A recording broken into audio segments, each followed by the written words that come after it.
Hey Trip, how you doing? Early times here. I came and saw you recently, and your first words out of your mouth were, "Are you still on the radio?" Well, yeah, man, I am until they throw me off, which I'm sure they will. They've done it before. They'll do it again. That's all right, though, baby. Anyway, man, first time I met you, I was pretty down and out, man. I was going through some trials and tribulations, and I had pretty much, you know, disappeared from the scene, as they say. And you were one of the people that kind of helped bring me back. And I remember you telling me, like, hey, come down. There's this place called Sonny's in Red Hook, Brooklyn. Old Longshoreman's Bar. And, we do some old-timey music down there. Bring your axe and come down and play. So I came down on a Saturday night. I drove over there, had my guitar with me. And, man, the street was pitch black. There was not a person around. There was not a light on. And then my street senses came in and kicked in and said, this cat's going to try to roll me here. And so now I'm looking around thinking, like, who's coming around the corner to try to separate me from my guitar and my wallet. I'm going to get my licks in before I let it happen. I'm going to give somebody some souvenirs. But so then I'm looking in a window. Looks like it might have been a bar at some point, and then I hear this, hey, man. And I look over, and there's a guy with an eyeball at the doorway that's open. He says, come on in here, man. I said, well, hey, man, I'm going to see this through.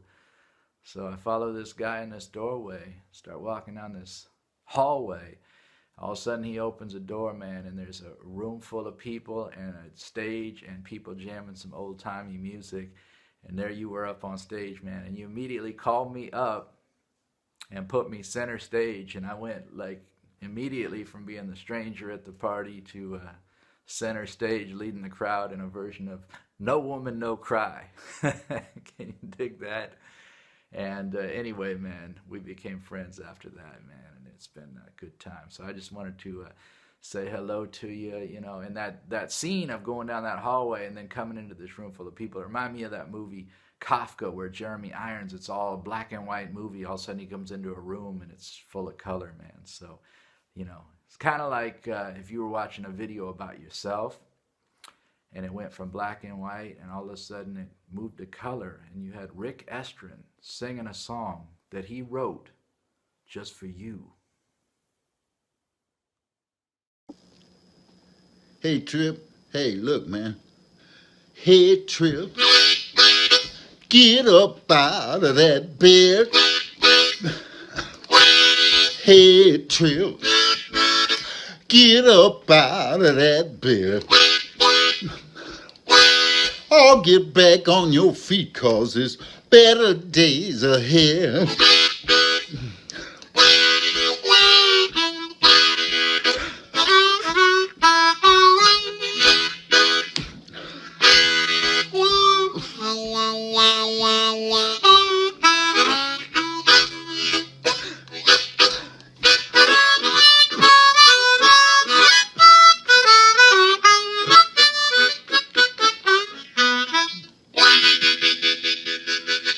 Get well, man.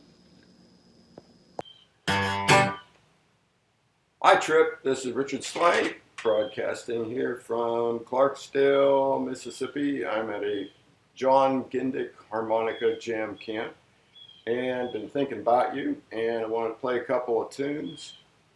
And did I say this is Richard Sleigh? This is Richard Sleigh. I was thinking about tunes that we probably played together at some point, and I remember one time you visited me at my shop in Phillipsburg, Pennsylvania, and I'm pretty sure we played this particular song. It's the Jug Band Waltz, and originally recorded by Will Shade and the Memphis Jug Band. But this is my version.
So, jug band waltz.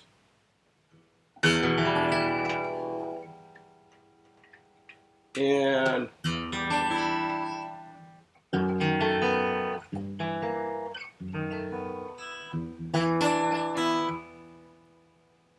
well, I don't think we ever played this song together, but it's a good song.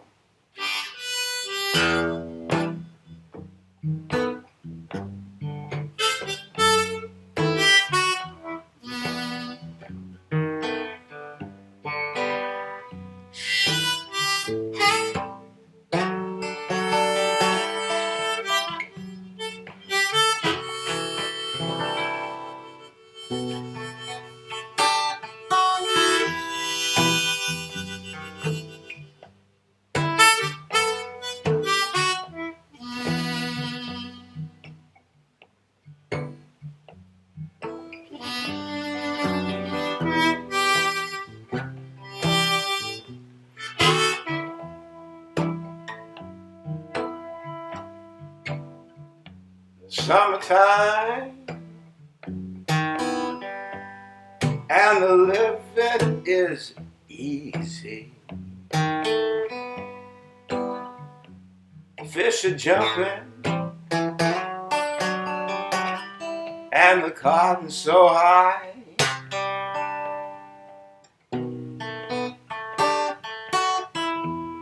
Your daddy's rich and your mother's so good looking. So hush, little baby, don't you cry. One of these mornings you're gonna wake up singing. You're gonna spread your wings and take to the sky.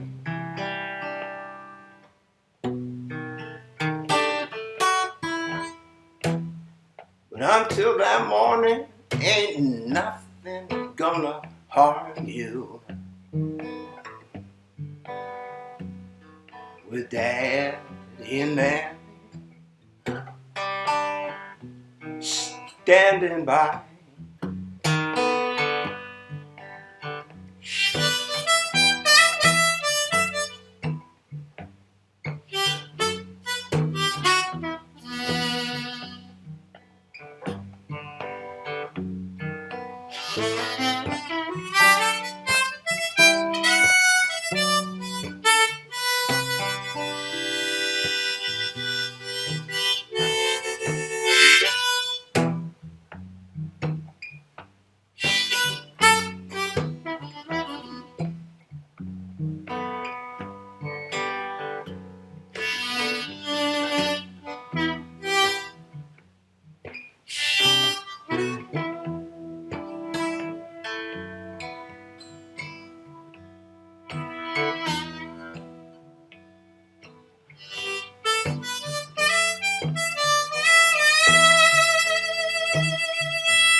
Okay, and I know you play a little bit of Irish music, so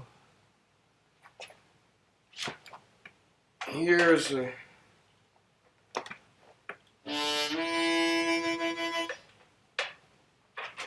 one of my favorite session tunes, Road to Lisdoonvarna.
Okay, St. Anne's Reel, Tape 2.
I was playing that on a low D harmonica, and I remember you gave me a really sweet testimony on the joys of playing a low D harmonica for Irish music and for old-timey tunes, because it's got that sweet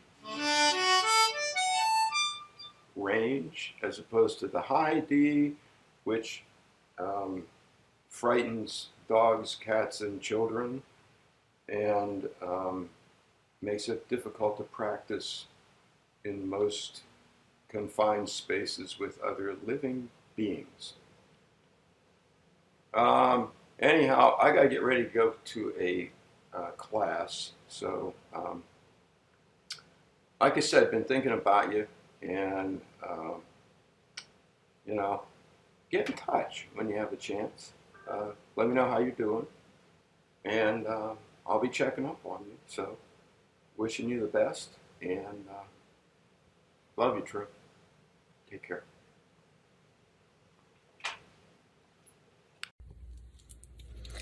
Hey Trip, this is Dennis Gruenling. I want to send a note and just send you my best.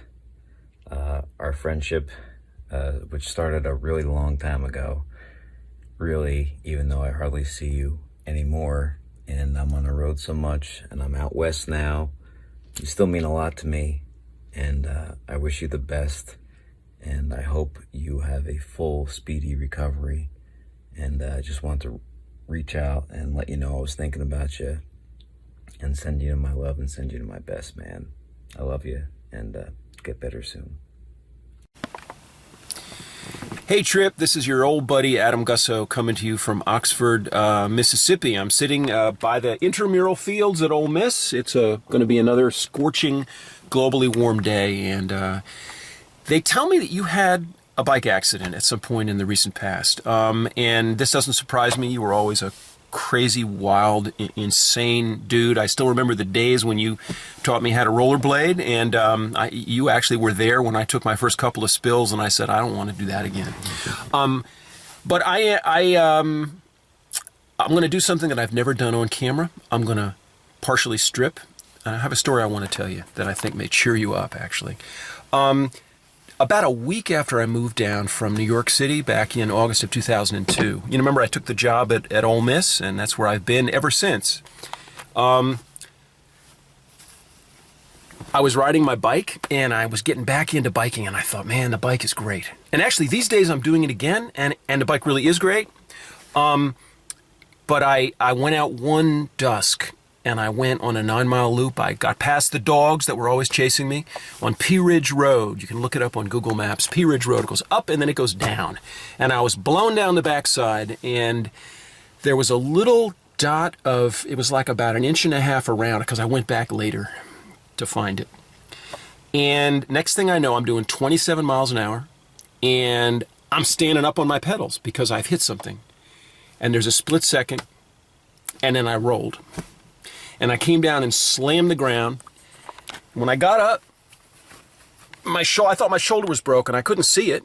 I could feel it. I could feel the blood, and it was dusk, and I didn't know anybody. And I ended up getting back on the bike and riding for about half a mile until I just couldn't do it. I'm almost crying now to think about it. It hurt like crazy. And amazingly, there was a guy, my next door neighbor, a guy named Richard Nye, he said, the most dangerous thing in the world is a redneck with money. This was a guy who'd been in the Army. He was a skinny little dude. He was a cycle racer, probably about 30 years old. A Christian somewhere back in there. He had the twangiest accent I've ever heard. He sounded like Ross Perot.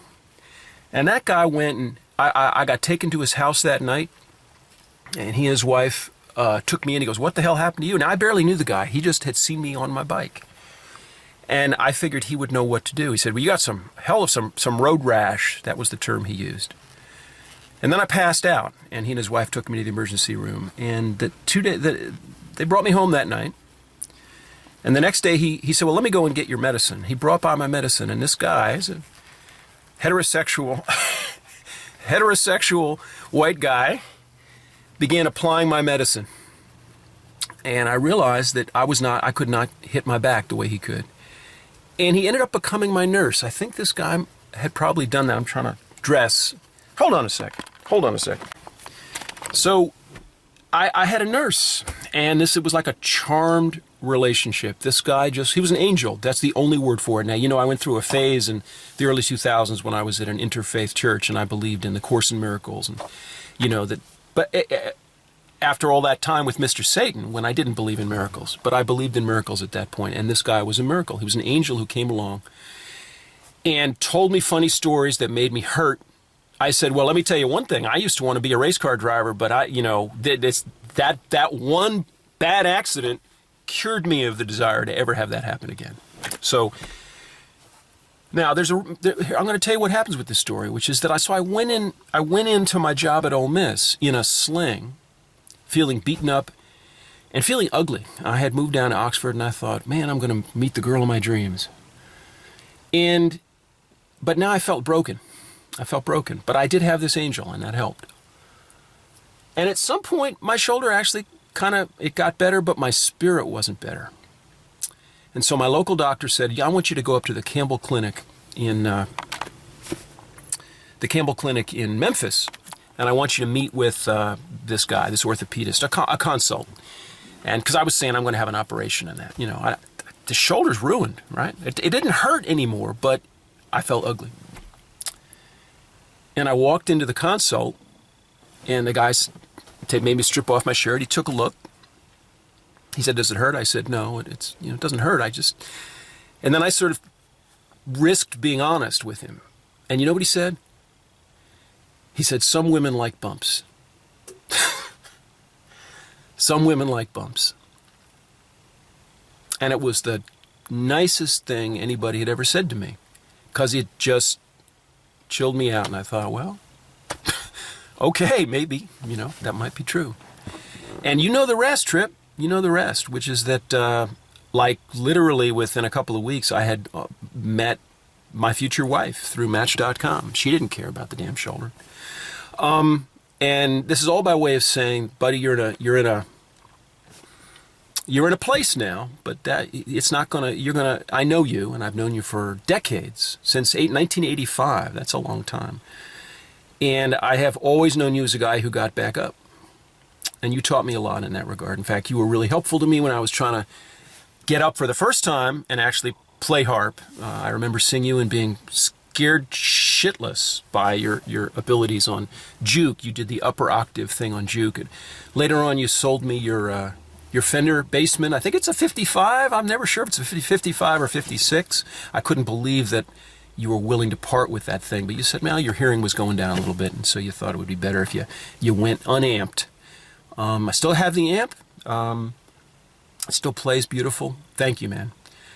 I'm going to play you a song. Let's see, if I'm holding the thing with this arm, it's probably hard.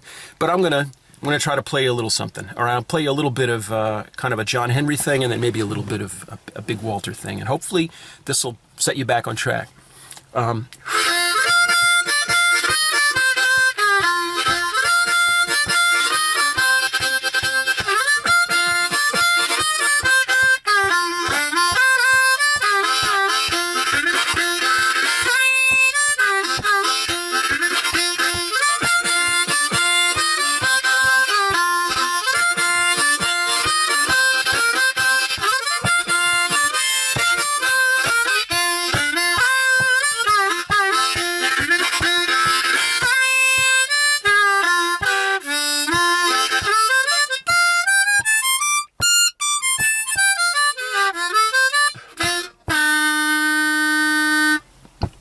All right. Well, that's a little bit of a kind of a John Henry type thing. Learned that from a Larry Johnson album with Nat Riddles. How about this? A little bit of Big Walter to take you sailing down the highway. Actually, it's Jimmy Reed, right? It's not Big Walter.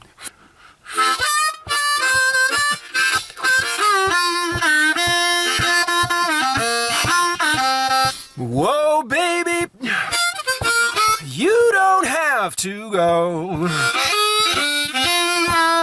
Whoa, baby, you don't have to go. I'm gonna pack my bags and it's down the road I go. Whoa, baby, what's going wrong with you? Something's always going wrong, isn't it? Whoa, baby, what's going wrong with you? I'm gonna pack my bags no matter what you do. Well, I give you all my money and you go downtown.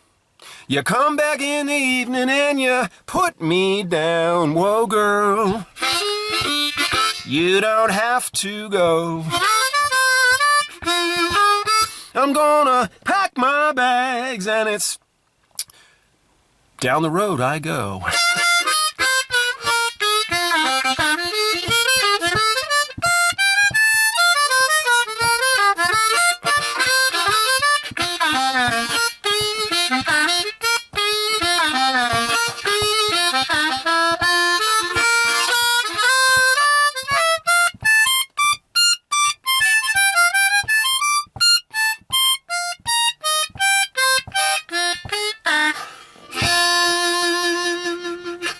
All right, Trip buddy. I'll see you soon, I hope. And I'll buy you a beer, man. All right. Be good. Get well. Get well soon. We love you. Bye-bye.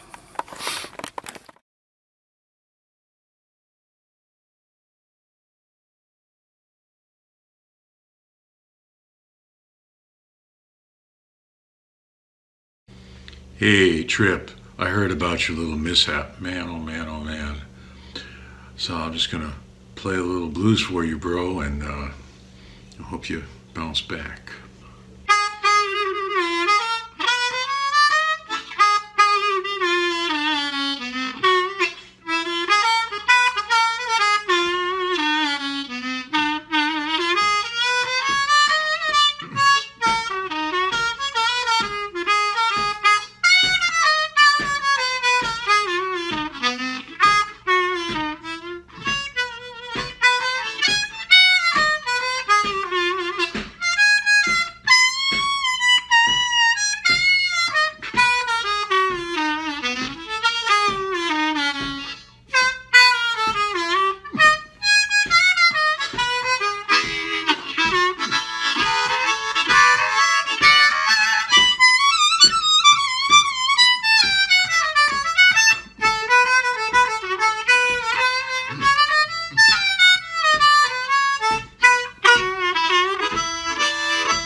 Trip, Joe Filisko here, wishing you the most speedy recovery possible. And making you a couple tunes there, a couple old-timey-ish tunes. I hope you're able to watch that Ken Burns documentary on country music. Some D. Ford Bailey appeared at least in the first 3 episodes, so that's a really pretty cool thing.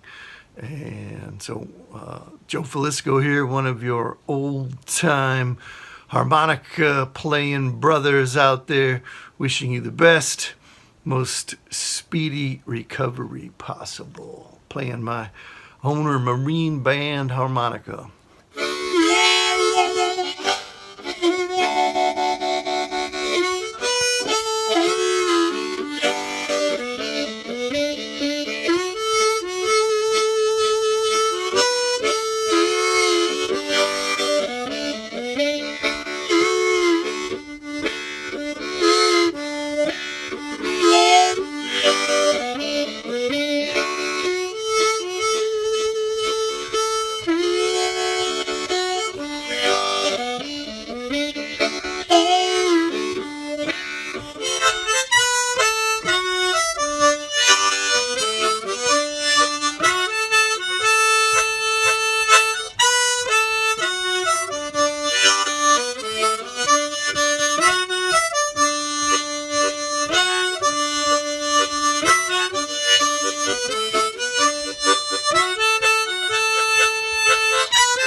Hi, Trip. It's Mark Hummel here, and I just wanted to send you a little musical message, a little musical healing message.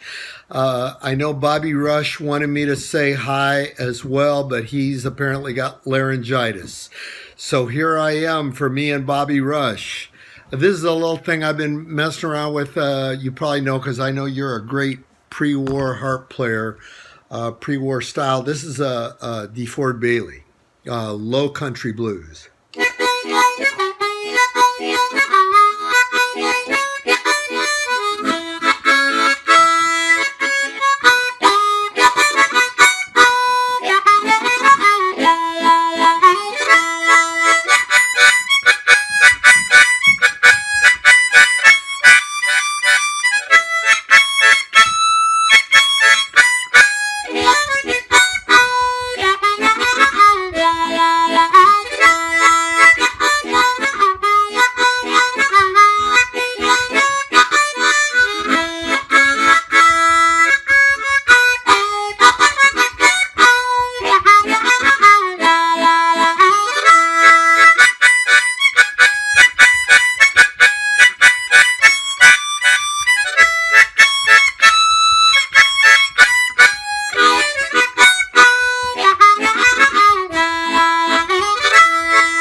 Here's another one I've been messing around with. This is one by Rhythm Willie. It's called Breathtaking Blues. It's in 4th position.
I got some bad notes on this harp. Anyway, man, I hope you feel better. And I get worried about out there biking myself because I bike all over town, and it's one thing I always worried about. I really hope you recover soon, and I'm thinking of you. All right, Trip. Bye. So there it is, Trip. Your friends, your family, and the harmonica community around the world coming together to wish you some love, man, and speedy recovery back. And I just wanted to say best of luck to you, man, and thanks for your friendship through the years and for all that you do, man. Early times, checking out.